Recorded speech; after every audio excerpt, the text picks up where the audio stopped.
From his humble beginnings growing up in Onehunga, South Auckland, to being featured on major US labels alongside some of the biggest names in the hip-hop industry worldwide, the story of Smokey Got Beats is a true fairy tale. Now, with countless offers of collaborations flooding in and an album ready to drop with his own crew SWIT, we take an in-depth look at one of New Zealand music's biggest unknown success stories. This is the story of Smokey Got Beats. My name's Isaiah, but people know me as Smokey Got Beats, and I'm from Onehunga. Onehunga, it's like, I don't know how to explain it. Like, no words can explain how awesome Onehunga is. It's plain and simple. You just have to come here and experience it for yourself. It's a diverse community within itself, because like, you know, like where I stay in Onehunga, it's like the nice side of Onehunga. You know, you look across the road, it's like a nice house. And you got road, and like you're the hood of Onehunga, you know? So you got like two different kind of communities in one. It's pretty diverse. I don't know why you wouldn't want to come to Onehunga. Growing up with music, my influences were mainly Dr. Dre, like at first. You know, I used to listen to a lot of stuff because my family, like on my dad's side, they listen to like a lot of house and stuff. Or mainly my Auntie Marie, she listened to like a lot of Basement Jacks and all of that, so Chemical Brothers or something, and I ended up just vibing off to that. Over here, like in Onehunga at my home, like my mom and dad listened to hardcore hip hop, like you name it, Gangsta, NWA, Dre, Biggie, Wu-Tang, the list goes on, and that's where my diversity in music comes when it comes to making certain type of genres. It's because I grew up listening to all types of different music rather than just one sound. Growing up, Smokey was surrounded by New Zealand hip-hop royalty from a young age. Members from Red Eye Society and Decepticons were all regulars at his home in Onehunga. But it was his older uncle Amon, aka INF, who really inspired a young Smokey. My uncle Amon, he's the main influence on why I started making beats. I basically copied everything he did when we were growing up together. Like, if he did this, I'll go do it. If he did that, I'll go do that. He ended up having a beat making program, which was Fruity Loops 4. I would just sit in the room behind him, just watch him make beats. He used to come into my room and watch me like make music. As a kid, even though I was older, I used to be like, what the fuck, like, do your own shit, like, leave me alone, leave me alone. A few years later, I come home and I hear this fucking noise upstairs, and I go up and this dude, he's fucking making some fire. And as you can tell, like, a lot of his shit is fucking banger after banger, so I'm glad that he's making music and staying out of trouble, keeping off the street, which is good. I wouldn't have been making beats if it wasn't for him. Smokey started really getting into his music, and he was following INF, and he had a lot of motivators to help him, you know, inspire him with his music. It was the noisiest house in the street with all the beats and the hip hop, the rehearsals and everything. So INF and Smokey grew up with that. It's in their blood. As Smokey slowly honed his craft, the international hip-hop world started to take notice. It was inevitable that big things were on the horizon. This came in the form of his first placement on J-Rock's smash hit, Parental Advisory. It all started with a simple tweet, and things gradually snowballed for Smokey from there. Well, the first big placement I got was J-Rock Parental Advisory, and ever since then, there's just been opportunities just left, right, and center. It's crazy. Like, even I can't keep up with them. Like, I've missed out on opportunities because, you know, workload's just coming like bam, bam, bam, bam, bam, and I'm just like, oh shit. J-Rock Parental Advisory was the first, and Hit Boy hit me up on Twitter probably a couple days after J-Rock dropped Parental Advisory, and then me and Hit Boy got to talking. I'll probably say like a week later. Hit Boy bought a couple beats, and the next thing I know, he drops automatically, and he asked for some more beats, and Hit Boy got me the plug over to Audio Push, and then I got 2 tracks on Audio Push, the Good Vibe Tribe EP, and the tracks were Jumpin' and 61 Impala. The following placement after that was J-Rock's Easy Bake, which made the album last minute, which is crazy because I didn't actually think it wouldn't, but I had high hopes like it would make the album, and it did. And it was like the second track in, which is really good look. And I worked with TDE's in-house producers, Sky Hutch and Tay Beast. My name is Sky Hutch. I am a producer. I'm one of the in-houses for TDE Entertainment. I've done records with Absol, Kendrick Lamar, J-Rock. As of recent, J-Rock had put out a record that Smokey had produced already. So I was already familiar with the name. So we ended up connecting. Very good dude, he's very humble. The magic about it is that when we was working, we were like, I was telling him about like how Q was working on records. I was like, we gotta make some records for Q, we gotta make some records for Q and J-Rock. Like, so we were like kind of like all over the place, but we were just creating. So sitting there vibing, he had a sample that I was already looking for. Like literally I was looking for this sample. I was about to grab this sample, but he had created a beat with the sample already. I was like, where's that sample? Like, you mind if I do something with it? Literally as we're in the midst of creating, J-Rock texts me like, I need like this certain sound.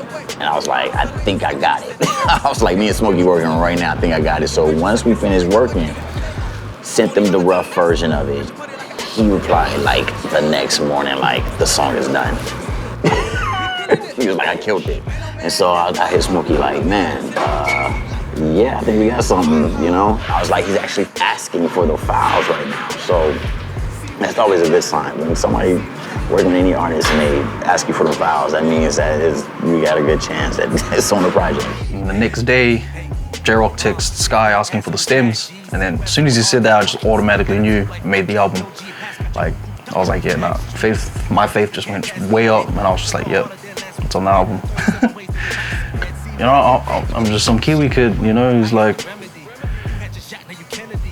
been making beats for so long that it's just kind of hard to believe that I'm working with such names in the industry. It's just like, what? I buzz out still to this day, like, that shit's crazy. Like, no, fuck, I'm gonna go give me a pie and fucking make some beats. You know, first day he lands in LA, the very first session I took him to was with Exhibit. You know, and so that was probably pretty crazy for him because there was Dr. Dre beats being played, and you know, his very first session is Exhibit, and Exhibit's talking away to him, playing PlayStation. Just casually, that guy was just playing zombies. I'm just like, fuck, cause a turn, cause a turn. We met DJ Sycamore, who A&R'd Young Jeezy's last 3 albums, and introduced the world to YG.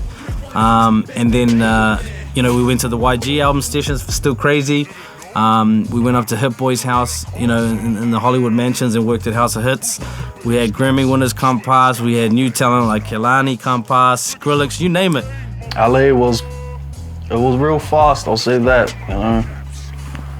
We basically went to LA and hit the ground running. It was just work, 12 hours, 5 days a week in the studio.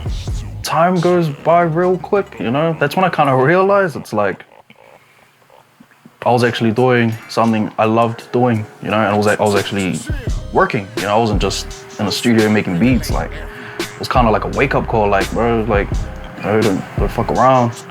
Go big or go home type of state of mind, you know? Just like, why would you go to LA and just fuck around?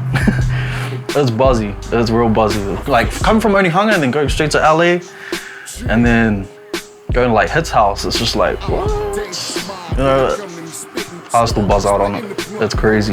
And I feel lucky because not many people get the opportunity to just rock up to Hit Boy's house and be like, hey, what's up? You know, it's a blessing, man. Like, straight, it's a real blessing. While he's in hot demand in LA, back here in New Zealand, Smokey's been busy in the studio with his own crew SWIDT working on their debut album. And his skills have been praised by icons of the New Zealand hip-hop industry.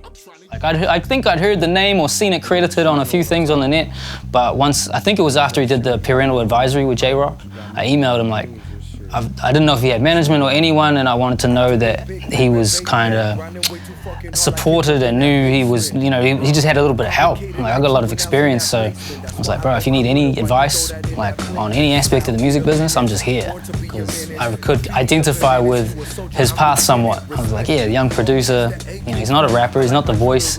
He seemed kind of shy. So I was like, bro, if you need a hand, so we had a little meeting and he played me all these beats, and man, I already knew he had good stuff, but he just played me all this music. I was like, wow, this guy is something else. But for me, it's the musicality. You know, he's got guitars, he's got keys, pianos, you know, different instruments.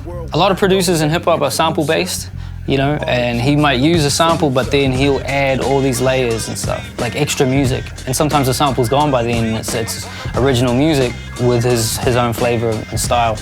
So yeah, I really dig the musicality. The swing on his grooves, like he'll get the rhythm moving a certain way. That's just the automatic head nod. It's got that right kind of swing to it. Yeah, man, he's just got a feel. I think feel would be, if I could put it in one word, it's the feel. You know, it's a funky feel to it. We don't know, that ain't nothing new. Level up, show what you do. We don't know, that ain't nothing new. We've been running through some songs produced by Smokey for his tape. So many beats to choose from. He's just playing bangers after bangers. I got a couple verses. Me and another rapper, Spike. He's part of SWIT. The thing with us is like we're all like a crew before we actually did music. So there's already that organic like connection, collectivity with us. So when we did this, it was just all natural, you know. He just pulled up the beats and then me and INF just went to work. I knew him back when INF was making beats. I was just fucking watching. And Smokey was starting to make beats too. I think he was like 13 when I first heard. He flipped some sample, but it was like the first time me actually listening to his beats and then seeing he had like project files, like fucking 50 plus project files. And this is 13 years of age. You know what I mean? I was watching Dragon Ball Z, eating 2-minute noodles at 13 years of age. If you're gonna listen to the album, you're gonna have to get a neck brace, because them beats is gonna fucking break your neck. I think this is the last track. Yeah, it is the last track to finalize for the album. And then I think we got to go back to sequencing. There's 12 tracks. They're all great. They're all fucking fire. They're all fire. Oh, not all of them. Nah. Wow. Nah. Mainly stuff like this, like recording with the boys, is just a lot more funny and fun.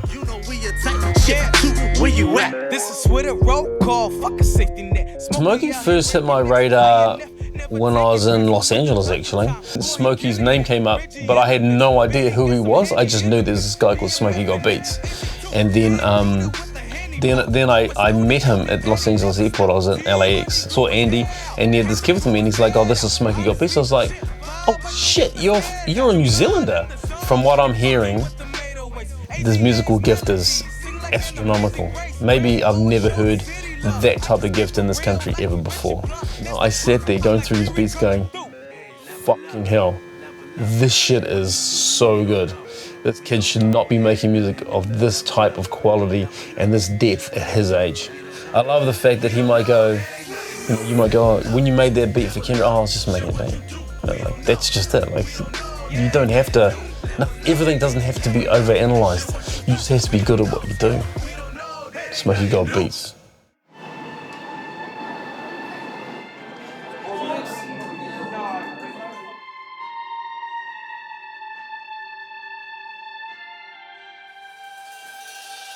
What's up? I'm David Dallas. Just about to check out the release party for the new SWIT album, the boys from Onehunga, so got to support. Initially I heard Spike and INF, like I heard one of their songs online, it was just them, and they'd done like a little freestyle over the Snoop Dogg I Wanna Rock beat, and the reason I clicked on it was because they were rapping over that beat. I was like, oh yeah. Some local dudes got good taste in production, and then I listened and I was real impressed.